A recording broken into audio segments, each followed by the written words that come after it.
When I dance and transmit what my body is feeling, there's something just natural that just flows, which both excites me and transports me.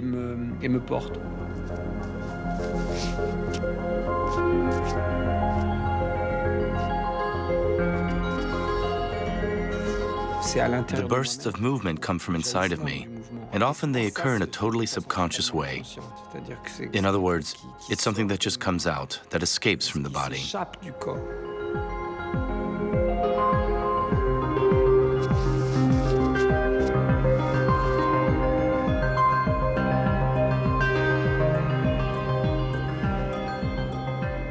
And that's why I have this stubbornness in finding the precise gesture, the precise movement, because I believe that at that particular moment, something is revealed above and beyond the form which is visible.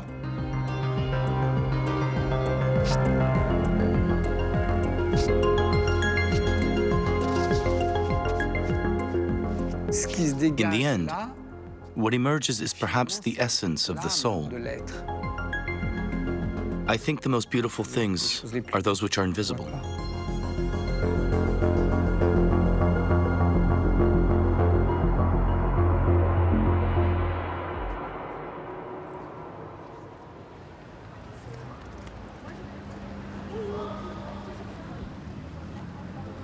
The Pavillon Noir is an imposing building in Aix-en-Provence.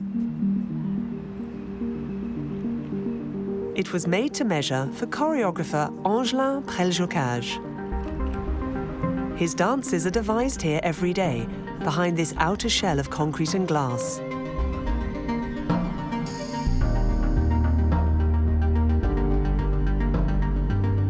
Each step is inscribed with the name of a dancer who has been in his company, and the studios have the name of his teachers and mentors. In the Karin Weiner studio, the choreographer is starting out on his new creation, Gravity. He starts with very little. No music has been chosen in advance. A soundtrack will be put together along the way. There's no story or characters to guide him, no staging device to cling onto. Just an abstract idea, confronting the forces of gravity. Everyone okay? There are only 157 days left to meet the challenge of defying the laws of gravity. Perhaps we should relax so that we can talk about gravity. It would be better maybe if we sat down. I was looking for a theme with a certain abstraction, but at the same time which could evoke things, certain changing states. That's what always interests me, as you know. So I thought that the concept of gravity was a good one.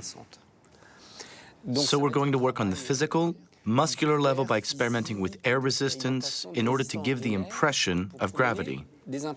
I want the spectator, when seeing the different tableaux, to really have the impression that gravity is actually changing. That's the idea. I don't know if we'll get there, but that's what we're aiming for. So, how about we explore some gravity, okay?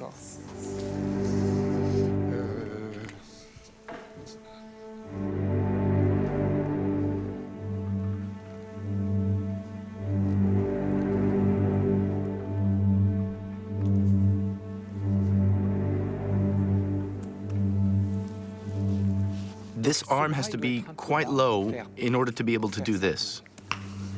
Angelin Preljocaj comes to the studio with a blank slate. He hasn't worked out the moments in advance. He invents them as he dances, before passing them on to his dancers. So, third step, like this, forward. Lift here, and there, like that. When I devise a new show, I get into a state of thinking that I've forgotten everything I knew and have to start from scratch. I also tell myself that I have to try things that I don't know how to do. So that's what's at stake each time I set out to create something new. All of a sudden, something's going to contract here, and then it'll pull the leg upwards, bringing the rest of the body with it. And then you open up on this side, but don't put your foot back down straight away. Open out here by going to this side first, and then you can put your foot back down. We can already see that there are some gray areas which we need to clarify, which we never really dealt with as dancers. So that's really good. But after that, we can never really be sure that we'll actually come up with something tangible. This is really a journey into the unknown.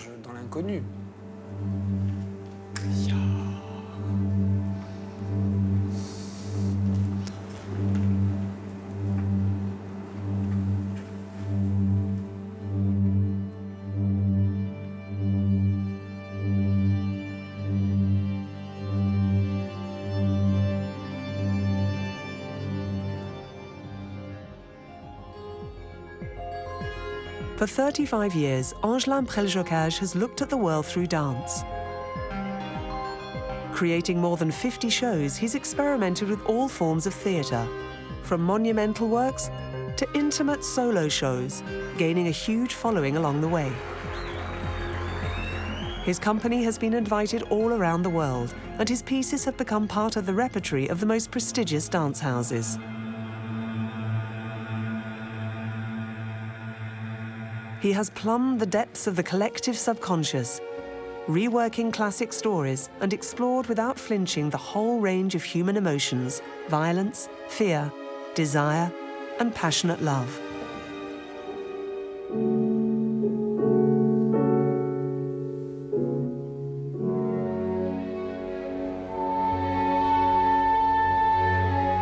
You have to say it's a beautiful lift. That's the magic of Angelin, the magic of certain choreographers. One day you turn up in the studio wondering what you're going to do, and then that happens. It never leaves you. It's a work of art.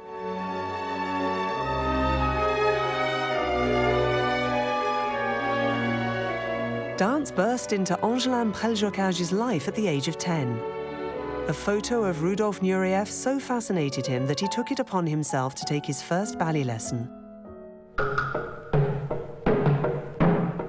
The desire to dance has never left him since. When he was a teenager, he was introduced to modern dance by the great teacher, Karin Weiner. After that, he left for the United States to grapple with the abstract and, above all, virtuoso movement of Merce Cunningham. It was there that he realized that movement in itself was sufficient in itself, and he flourished in the effervescent New York scene of the late 1970s.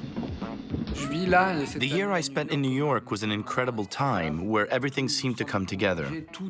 Dance was everywhere. Broadway never stopped, and there was hip-hop starting to appear on the street. It was an unbelievable learning experience. I saw people on the street do things which were just physically incredible. So everything enriched me and was a uniquely fertile source of inspiration.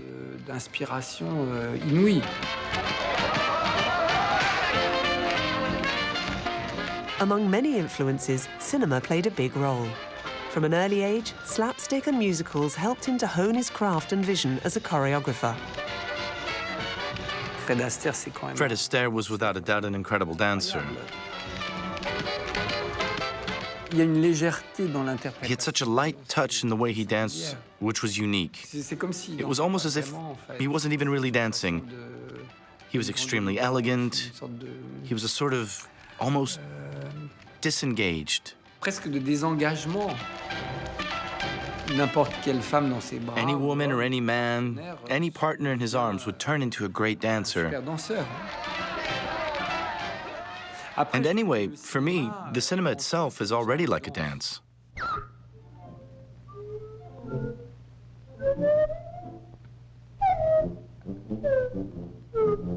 In this extract, what is remarkable is the duality. They're like twins. This is a theme you find all throughout my work, and this is a great illustration of it.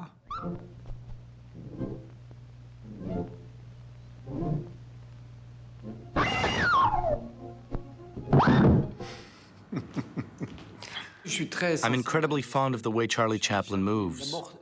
He has a low center of gravity, and he has an animal quality. All this physicality has permeated my work and resurfaced later in my choreographies. That's where you can see that there's a language that the body can transmit. And these are things which have lived in me for a very long time. Depuis très très longtemps.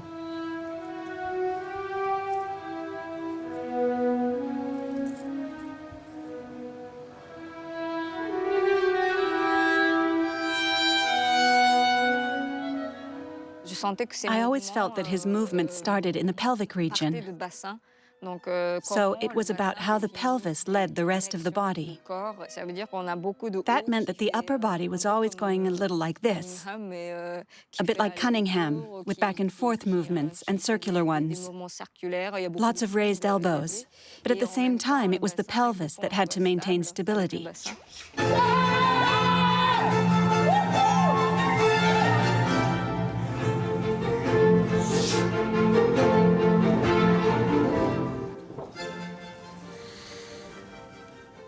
Right, we're going to do something. You're all going to do it together once. When you finish, stop and come up straight, and you start again. But this time twice as fast.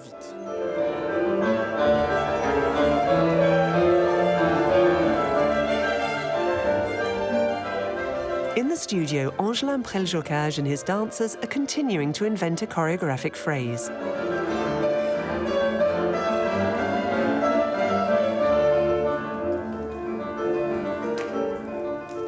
What they've been working on has been nicknamed the Gravity of Angels. You've gained 10 seconds. Again. Great. Twice as fast. You knew that was going to happen. They're working together to find the right tempo and the best musicality to perform the movements perfectly.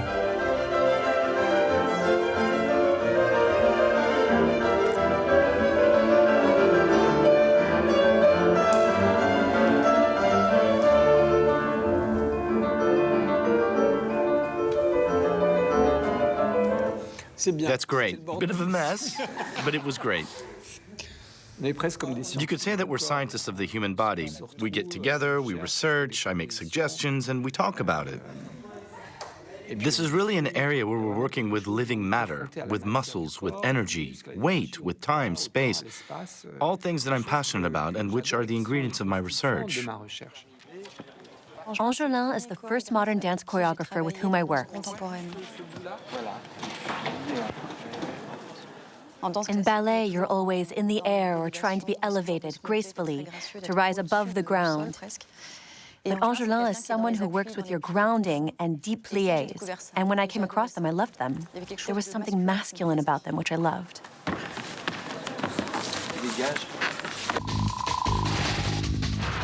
He loves virtuosity, and he loves the total relationship with the body. He comes from judo. He's a sportsman. He's really into an athletic physicality. Oh, he trained as a judoka. Well, yes, absolutely. That doesn't surprise me at all.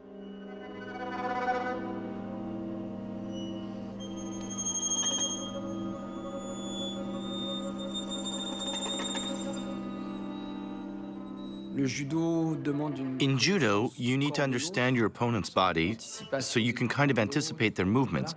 So yes, that's something which has clearly helped in my work, the importance of which I only realized recently. Holding another body, bringing it close, pushing it away, balancing it on one's hips. These are all things which I find totally natural. Angelin loves both the contact, the impact, as it were, of two bodies or of two personalities, but he also loves a great deal of sensuality. I think he needs all of this. He couldn't do one without the other.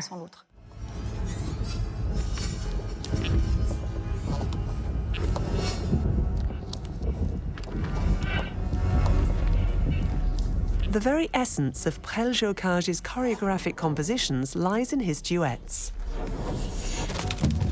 He uses them to play with the ideas of weight, speed, and the laws of attraction between bodies. It's where he tests out the virtuosity of dancers, pushing the precision of gesture to the extreme and letting emotion break through.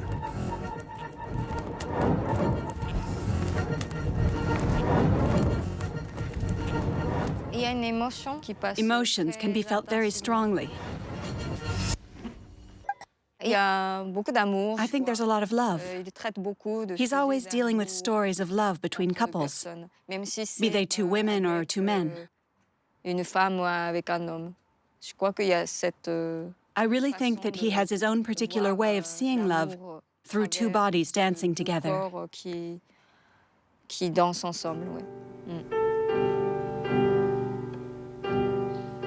I was really excited at the thought of dancing this duet, which I'd already seen as well and which I'd loved. I think Angelin is very good at putting dancers together. He's got a real knack for forming couples, of choosing them and directing them on stage.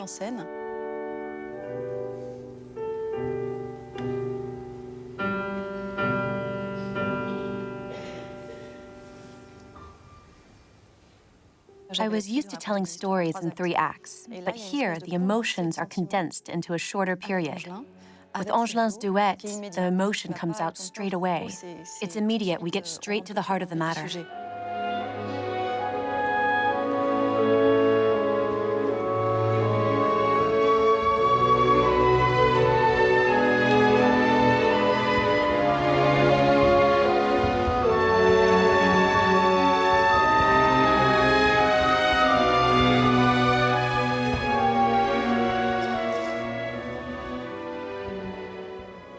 For me, the duet, the pas de deux, is a glorification of space.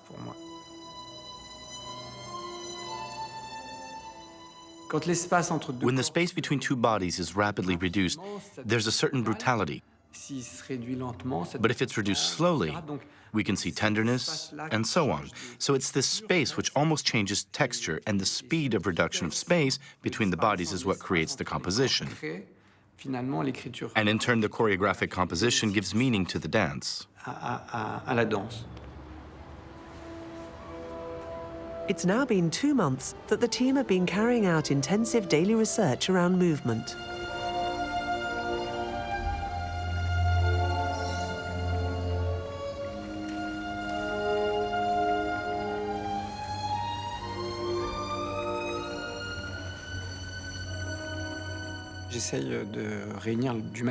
I try to gather enough material to be able, when the time comes to finalize things, to be able to be like a sculptor who decides to add blocks or take bits away. Just a minute. Sorry, let's make 2 groups. You go first, and then the 3 of you afterwards.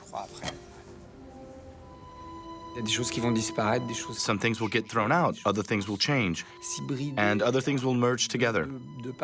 There might be 2 parts that become a single part. The music might well change. All these things are what can transform a dance.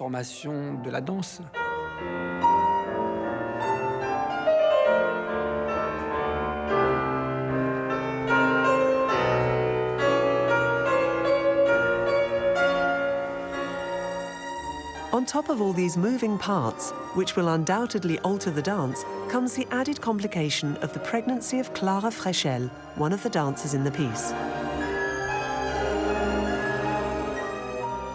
At the beginning, I completely forgot that I was pregnant, but it's much harder to ignore now, because I feel a lot more changes in a physical sense.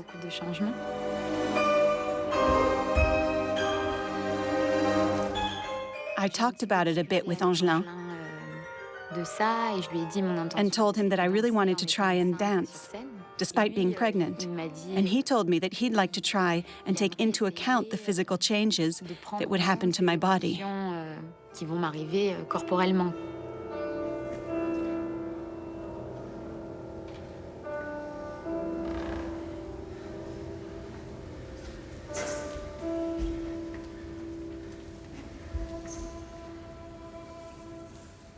Okay, it's still not very clear. 2 women work alongside Prelcocaj every day in his drive for precision. His assistant is Cécile Médor, and Dany Levesque is the choreologist of the ballet. Dany Levesque is the show's memory. Thanks to a complex notation system, she records the choreography down to the tiniest detail. She writes down on a score every single movement with its rhythm, where the dancers move in the space, and where they interact. For just like music, dance can be transcribed. This is the score with the dance phrases, with all the indications and so on. And here are the time signatures, and I've put them in color because it works well like that. But I'll have to tidy it up, make it clearer and more legible for the rest of the team, because otherwise, good luck deciphering it.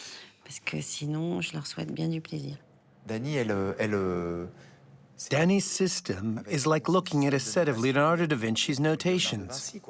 1 degree is exactly that, 1 degree of the bending of the arm. It's a tool that really works well for Angelin. Danny Levesque has been working alongside Angelin Preljocaj for 25 years. And there he lifts his leg into the air on one side, raising his arm as well. And then he does a quarter turn. The choreographer has made her the only permanent choreologist within a French company. In his eyes, the notation system is much more than just a technical tool, which can help when old shows are put on again. The system also leaves a trace in the history of dance and the desire to ensure that it's passed on. Facing outwards then. And there, his knee is bent, he's lowering his arm, and he comes back facing us. Okay, so this still needs a bit more work. The fact that dance has only been recently endowed with a generalized system of notation is one of its weaknesses. I honestly think that dance suffers from amnesia. This is because dance has no memory. It's as simple as that. And so giving it a written form is to give it back its memory. It's totally connected to his life and his personal journey. It's true to say that he and his family left Albania with nothing, and they arrived here with nothing. So I think he's always reconstructing his personal story. Angelin Preljocaj's story is inextricably linked to that of Albania's. His parents were political refugees, originally from a remote village in the Albanian mountains. His mother was pregnant with him when they fled their country and the dictatorship. Angelin was born in France just weeks after they arrived and grew up in the Parisian suburbs. I grew up with 2 sets of roots. There was the French part of me, with all its highly cultural aspects. And then there was my family world, which is all about ancestral, almost tribal feelings, you could say. Some of them a little murky.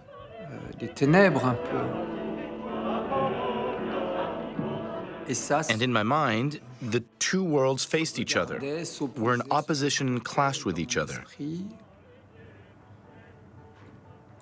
And that's where dance came in. I'm not quite sure why, but dance seems to represent a bridge between the 2 worlds.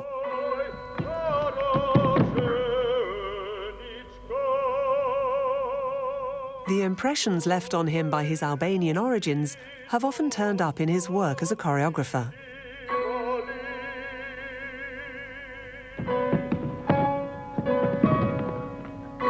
In Nos, reworking the ritual of traditional weddings, he devised the show as an abduction of the bride.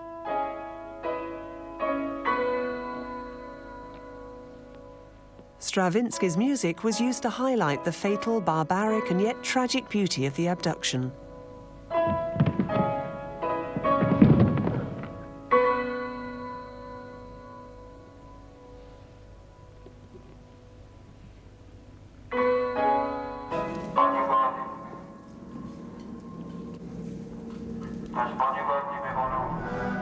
Taking on the brutality of totalitarianism, Preljocaj has often explored the gestures of violence inherent in these regimes. In 1990, for the Lyon Opera, he transposed Romeo and Juliet into a world inspired by George Orwell's 1984, a world prone to total surveillance and militia-provoked terror.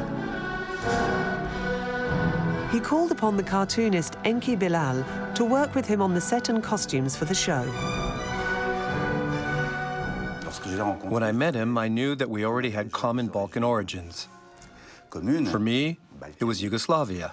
And for him, Albania. Across all that zone, that territory, are areas full of problems.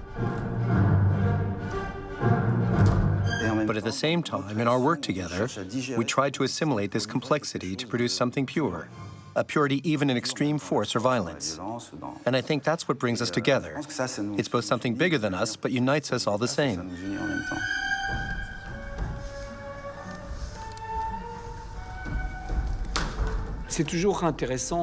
It's always fascinating to be able to hold up a mirror to what's happening in the world. People have often told me that my work can be quite violent sometimes. Okay. Sure, I agree, but in painting, there's some incredible violence. Look at Caravaggio or look at Guernica. The way that violence intrudes into art is nothing new. But dance has always been graceful, pretty, non-violent. But I believe that an art, such as dance, whose principal conduit is the body, and which conceals the violent side of humanity, is a hypocritical art.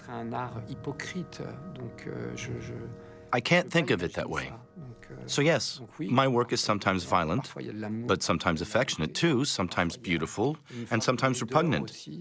This can bother people, but art which doesn't stir things up is not really art.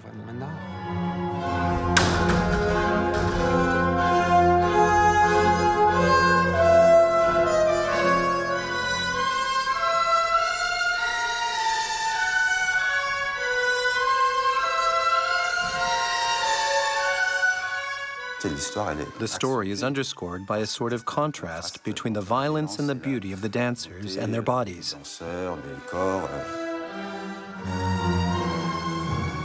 I think this is one of the really strong points of the show. And not just in this show either. It's one of Angelin's trademarks.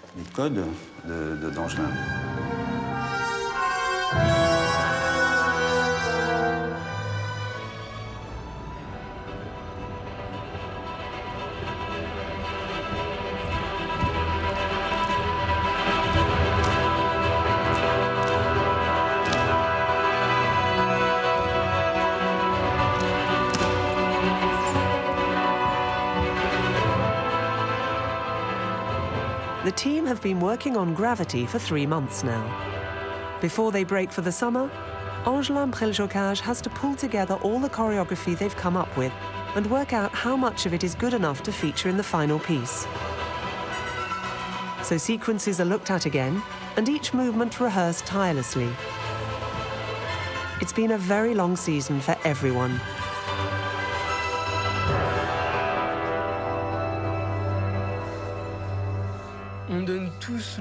Everyone gives their best every day without fail. It's true that you can spend a lot of energy doing something time and time again. For example, just now we redid Les Fractionnés 5 or 6 times in a row. And I have to say that at the end, we were worn out.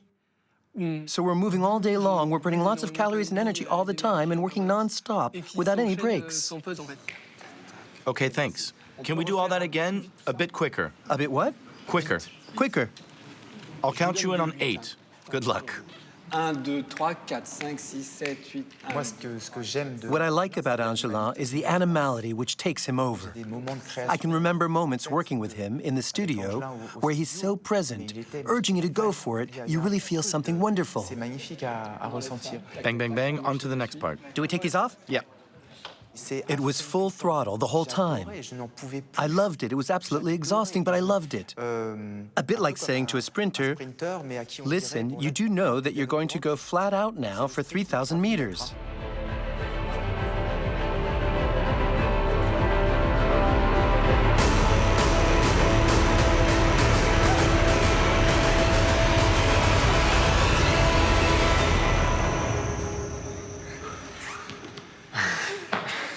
Okay, you were right. We're not going to do it again straight away. We're just going to try it out. Let it settle for a bit. There's dancing in it that I really like, which is good. But there are still plenty of things to improve on. Things to change. Like the music. Some of it will go, and different music will take its place. Everyone okay? No one hurt? Let's go straight away before you cool down again.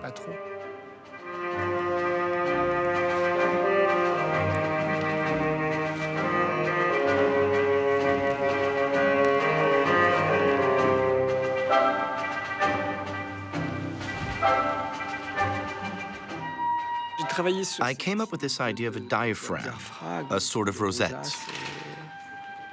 Truc qui respire comme. Like something that was breathing, and I tried out all sorts of music, and then I put on bolero. I thought it would be good in terms of energy to get the dancers working, and straight away, it put them in a good mood, so to speak. So I thought that was fine, I'll keep it, to try and maintain their level of energy, because it's a really rousing piece of music. But ultimately, I'm not sure I'll keep it. Tomorrow I'll try different music, and then different again the next day. So actually what interests me is that each music leaves its imprint.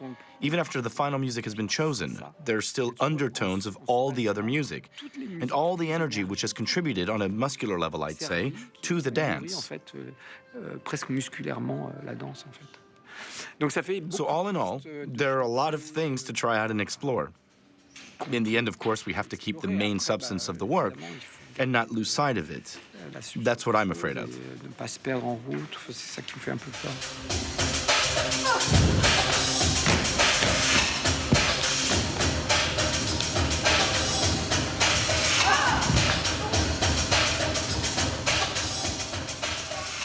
Very good, very good. Well done.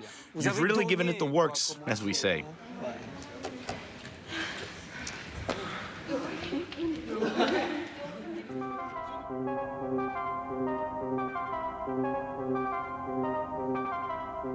Oh my goodness.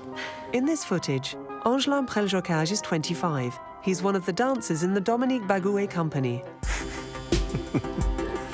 In 1982, Dominique Bagouet was working with dancers in Montpellier. He was one of the major figures of Nouvelle Danse Française, the contemporary dance scene in France, in full flow at the time. This is where Prelcocaj found his vocation as a choreographer. He became Dominique Bagouet's assistant before being offered the chance to create his own show within the company. Bagouet left an indelible mark on the rest of Angelin's career.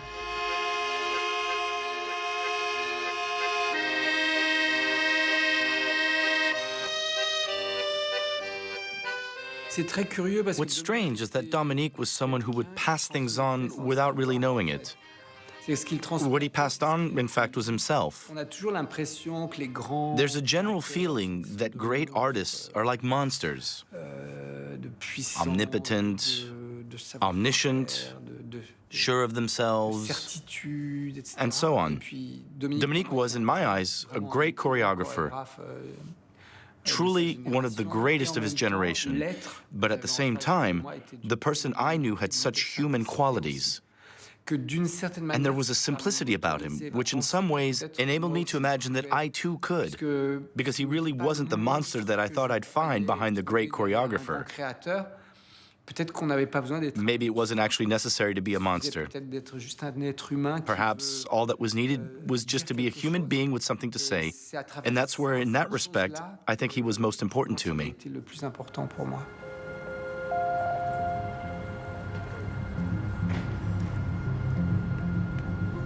Summer is over, and the most stressful period of the creation of Gravity is at hand.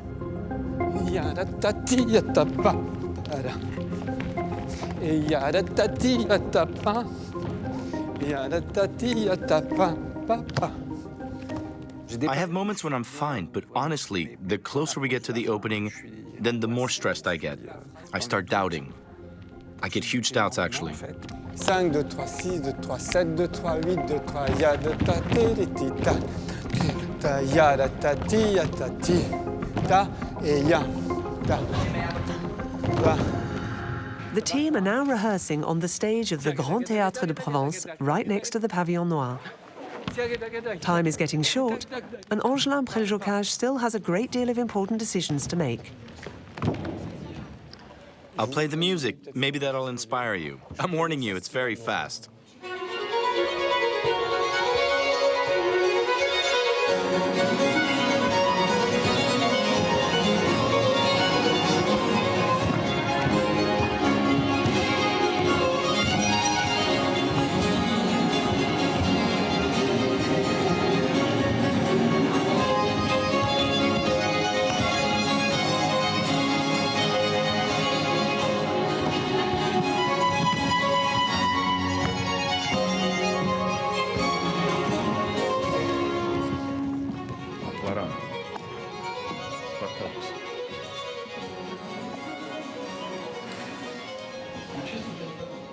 It was particularly strange when I discovered my costumes, because it was the first time I saw myself in costume with my changed body.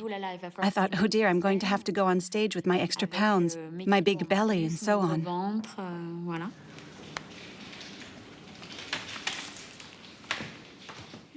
So I'm past the end of my 5th month. I started my 6th month 10 days ago. They've been well thought out, because Igor Shapurin wanted to highlight my roundness, which is beginning to show. So it's actually quite nice to be able to say that even with the body of a pregnant woman, I can be made to look good.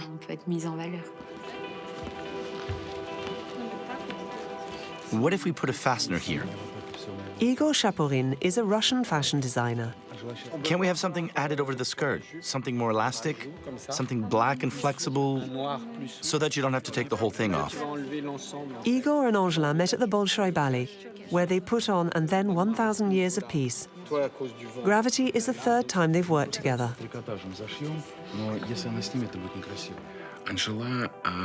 Angelin has a very tactile way of seeing costumes. That's why the show is inscribed with a very powerful sensitivity, and that really is quite a rare quality.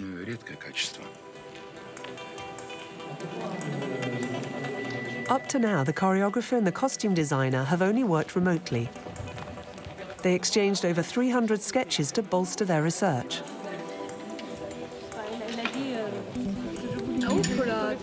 Unveiling the costumes is always an enormously intense moment. Angelin must now use the costumes to give color to each dance sequence, envisage different combinations, harmonize different shades and textures, and reveal or highlight the dancers' bodies. Time is running out, so speed is of the essence. Lots of technical adjustments need to be made, and a whole suitcase of costumes has gone missing.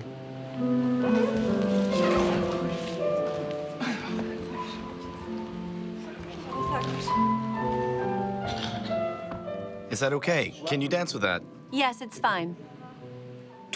All sorts of things can make it difficult for costumes. For example, the black and beige skirts were actually quite fragile because they had small strips of leather and fine silk on them. So we went through the piece once, and the skirts had already started to tear. So there was that, and then also the skirt could be quite rigid because of the leather, and during the lifts, they kept blocking all the time.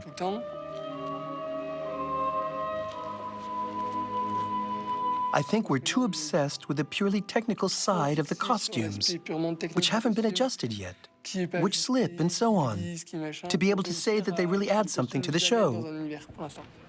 Is the duet manageable like that? The material burns the skin a bit. Well, it's starting to get really complicated now. Quand j'ai vu arriver tous les costumes, évidemment, au début, j'étais... When I saw the costumes arrive at first, I was shocked, of course, because I was already pretty lost. And so they just highlighted, how should we say, my disorientation.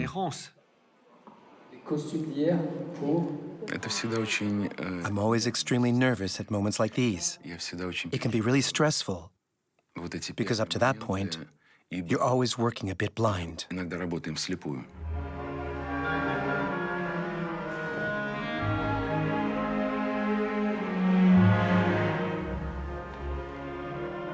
He's not the first fashion designer to have moments of doubt.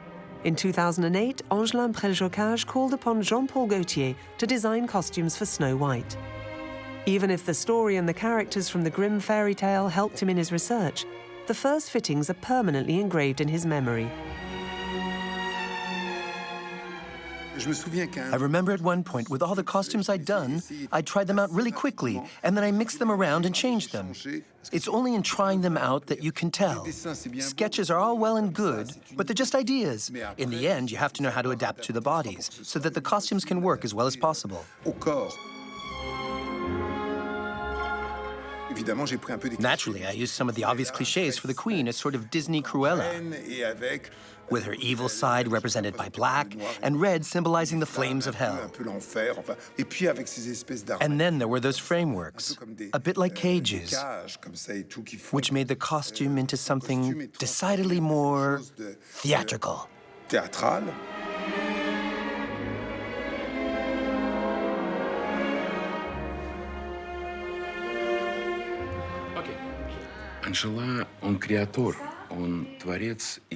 Angelin's creative. He's an artist, and he has a complex imagination. He doesn't see dance simply as movement, but as a whole world, whose visual proportions are considerable. It's quite rare to find a choreographer who needs so many different forms to highlight his dance, and that the costumes should be a vital extension of the movement.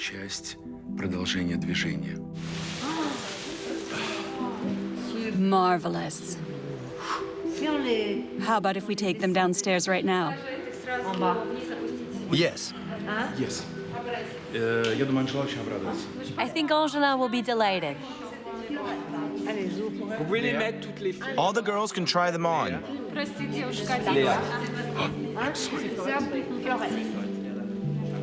The last of the costumes has finally arrived. But the relief is only momentary.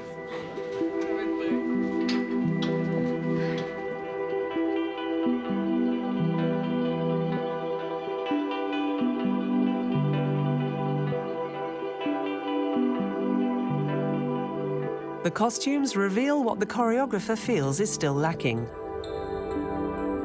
They need to finish the piece together, pick out the fine thread which will link all the sequences to each other, and work out where the show can breathe.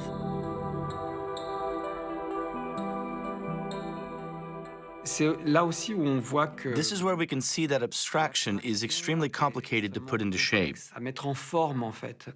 Because there isn't... What I mean is that we need to invent a story that doesn't exist, invent a language that doesn't exist, with no preset ideas. Whereas in Snow White, Romeo and Juliet, and Swan Lake, there is a storyline at least. You just start the story and the rest follows logically. But here, to be honest, anything can follow anything else. There's no order. And that's the problem. In actual fact, it doesn't work. There's something very mysterious, a set of mysterious rules, and a rationale that we haven't found yet. And it's my job, as an artist, to unearth it and make it apparent, I think.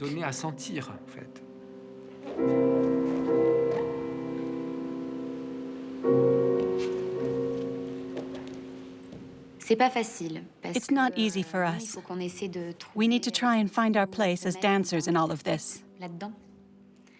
A section that up to now has been a group dance and now suddenly becomes a duet or a quartet is not the same when it comes to expressing the dance or in terms of the energy between the dancers. So we're going to have to adapt at each run-through and try to create a new story. It's not always easy. We're not on top of it yet.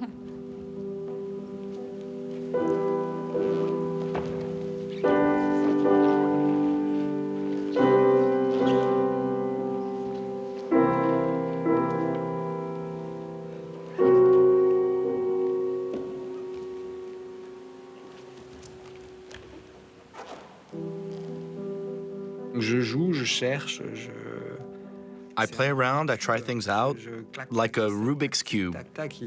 Click, click, trying something else, click, and then we get to the point where we have to speed up. So I twist my cube in every direction as fast as I can. No, that doesn't work. Oh, here, this is good. So I continue.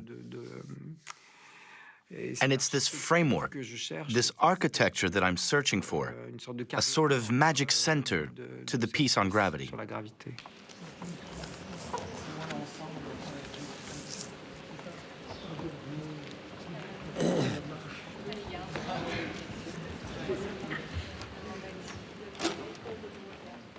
Right, everybody. So we're going to do the diaphragm again in the same way as we did in July, before the holidays. Do you want to watch it? Come here.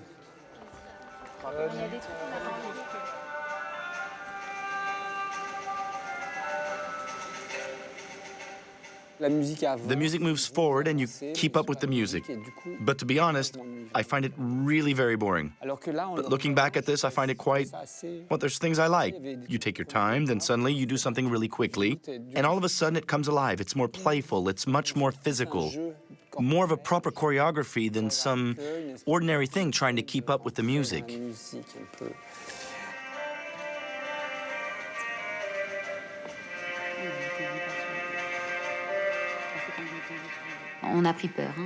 We got a little scared because we know it can really take a long time. But I also think it's up to us to play with the structure we already have and to try to put in the movements where there's some sort of overall respite, as we did instinctively at the very beginning.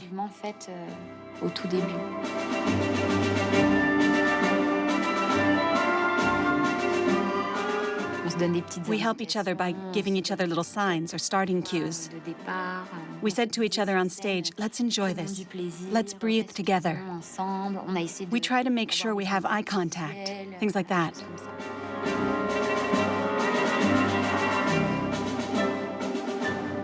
I thought we'd lost a certain freshness, but last night I think they got it back. The end is in sight, at least for that aspect of the work.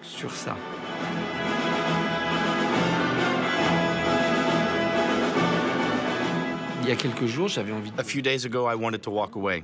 Seriously, to give it all up.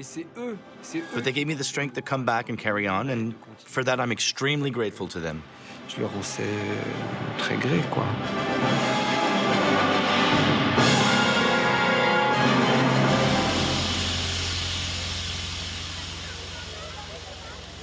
At the Théâtre National Populaire of Villeurbanne, it's the day of the opening of Gravité. The show is being presented within the Biennale de la Danse. Along with the dance festivals of Avignon and Montpellier, the Biennale is one of the most prestigious events for choreography in France. In my opinion, the audience acts as a revealing process in the photographic sense. It's as if we soak the show in the developing fluid so that via the chemical process, all the contrasts can appear.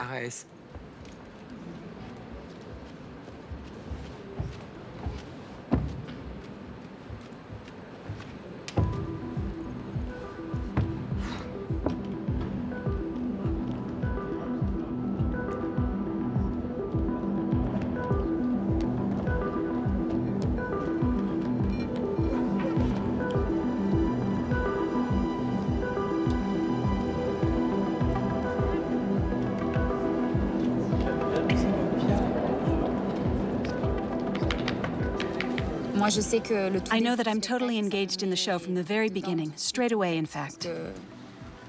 The make-believe kicks off right away, helped by the music and the lights coming up on us, and the fact that we all move together, slowly. It's as if we're in a dream, or on the moon.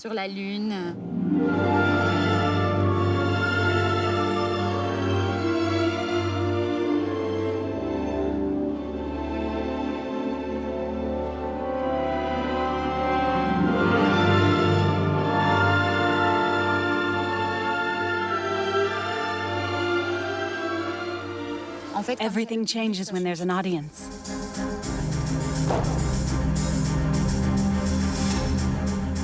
There's a sort of tension on stage between the dancers, which creates something magical. There's real attention paid to every gesture, every movement, every look.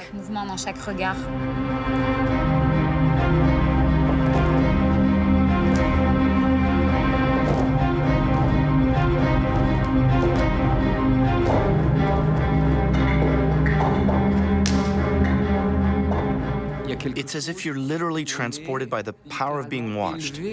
If you have 5 people watching you, you're transported and you perform to the power of 5. And if there are 1,000 people watching you, you perform to the power of 1,000.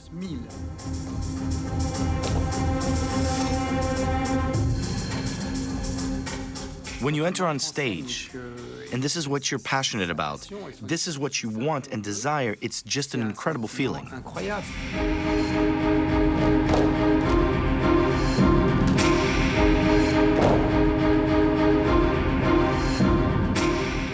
And it's tremendously exhilarating, something that you can't really find elsewhere, like a sort of drug. C'est une sorte de drogue.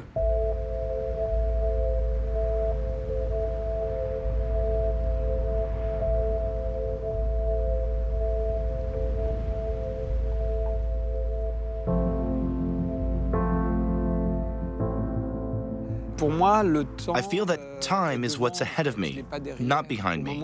When I create something, what I'm feeling is a sense of what is ahead. In other words, the unknown, what is yet to be achieved. And what has been achieved and what is behind me is not very important to me. So there's a certain fragility in that, because I'm always seeing the same thing, that which is ahead of me and which is blank, the emptiness of the future, the void, the blank sheet of paper.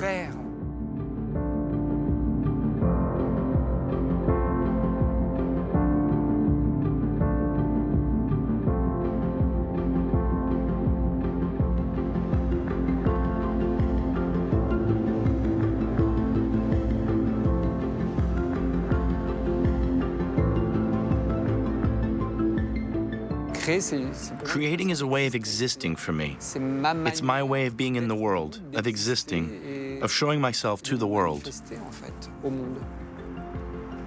and of looking at it too.